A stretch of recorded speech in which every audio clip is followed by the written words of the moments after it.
আজকে আমি সিম দিয়ে আলু দিয়ে ভাজি করব। সিম দিয়ে আলু দিয়ে ভাজি করার জন্য আমি এখানে সিমগুলো কেটে নিয়েছি এবং ধুয়ে নিচ্ছি। আর সাথে ডাল রান্না করব।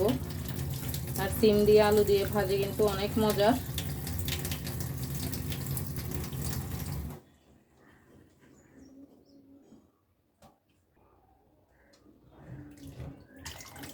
এভাবে সিম আলু ভাজি আর ডাল খেতে কারা কারা পছন্দ করেন অবশ্যই কমেন্টে জানাবেন।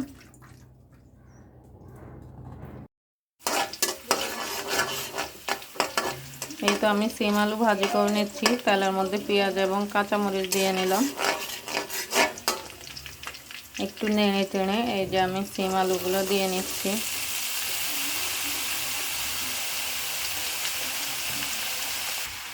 একটু ভালো করে নেড়ে চেড়ে দিচ্ছি।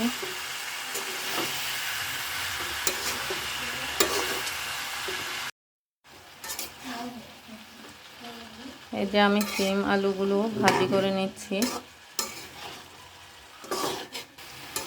আমার থেকে সিম দিয়ে আলু দিয়ে ভাজিটা অনেক পছন্দ রান্নার থেকে। স্বাদ মতো একটু লবণ দিয়ে নিচ্ছি। যেহেতু এটা ভাজি তাই আমি লাল মরিচের গুঁড়াটা দিব না, খালি হলুদ দিব আর কাঁচামরিচ দিয়েছি আমি। এবার একটু ভালো করে নেড়ে চেড়ে দিচ্ছি। হলুদগুলো সিম আলুর সাথে মিশিয়ে নিচ্ছি। তো সবাইকে ধন্যবাদ আমার ভিডিওটা দেখার জন্য। আর ভালো লাগলে পাশেই থাকবেন। ধন্যবাদ সবাইকে। আল্লাহ হাফেজ। এই তো আমার সিম আলু ভাজিটা প্রায় হয়ে গেছে। আমি আরও 2-1 মিনিট জাল করে নামিয়ে ফেলবো চুলা থেকে।